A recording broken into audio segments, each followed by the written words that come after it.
কটা বেজে গেল তোর, সে এখনো আসলো না। এই সরি সরি সরি, অনেকটা লেট হয়ে গেল। ওমা, তুই রেল স্টেশন করেছিস? ওটা রেল স্টেশন, ওটা রেল এক্সকারশন। এই তোর না রেল এক্সকারশন করার টাকা ছিল না, তুই কোথা থেকে পেলি? আরে সব থেকে দামি নেলসটাই করাবো ভেবেছিলাম, তাই আগে থেকে ইএমআই এ করিয়ে নিয়েছি। তো তুই স্পা করার টাকাটা পেলি কোত্থেকে রে? আরে বন্ধন থেকে আগে থেকে লোন নিয়ে রেখেছিলাম রে। আর জামাগুলো ওগুলো কোত্থেকে পেলি রে? আরে লালটুদের দোকান থেকে ভাড়া করে নিয়ে এসেছিলাম। আরে তুইও লালটুদের দোকান থেকে ভাড়া করে জামা নিয়েছিস? আমিও।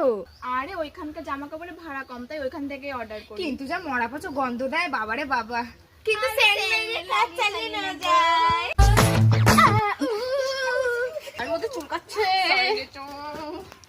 এখানে এখানে এখানে লাগিয়ে আসিস। আরে মনটা লাগিয়ে এসেছিলাম, তাও চুলকাচ্ছে। আরে এখানে এখানে এখানে এখানে।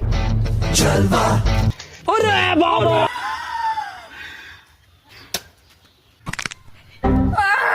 নেল এক্সকারশন কি করলি? 50 টাকা দিয়ে করিয়েছিলাম।